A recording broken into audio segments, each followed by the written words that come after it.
बिस्मिल्लाहिर्रहमानिर्रहीम। मैं हूं आमिर भट्ट और आप देख रहे हैं सिटी 5 टीवी। बढ़ते हैं आज की ताजा तरीन खबरों की तरफ। कबूतर बाजियाब करवाना पुलिस एहलकारों को महंगा पड़ गया। थाना शाहपुर के इलाका में चोरी के कबूतर बाजियाब करवाने वाले पुलिस पार्टी पर तशद्दुद। इलाका वकीलों ने पुलिस एहलकारों की दुर्गत बना डाली। फुटेज मंजर आम पर आ गई। अहले इलाका पुलिस एहलकारों को थप्पड़ और मुक्के रसीद करते रहे। मजीद तफसीलात जानेंगे हमारे नुमाइंदे सजाद हुसैन बोलवा।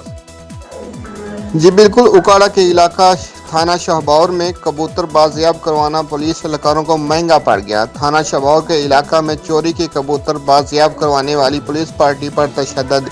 इलाका वकीलों ने पुलिस एहलकारों की दुर्गत बना डाली।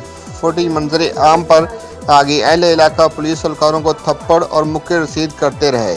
थाना शाहबौर के एहलकार कबूतर चोरी के मुकदमा में नामजद मुलजम के घर रेड करने के लिए गए थे। कैमरामैन टीम के साथ Sajjad Hussain Bodla, city 5 news Dipalpur. City 5 news में फिलहाल इतना ही। मजीद खबरों के लिए देखते रहिए सिटी 5 टीवी। मत भूलिए हमारा पेज लाइक करना, सिटी 5 टीवी। तब तक के लिए इजाजत दीजिए। अल्लाह के बाद।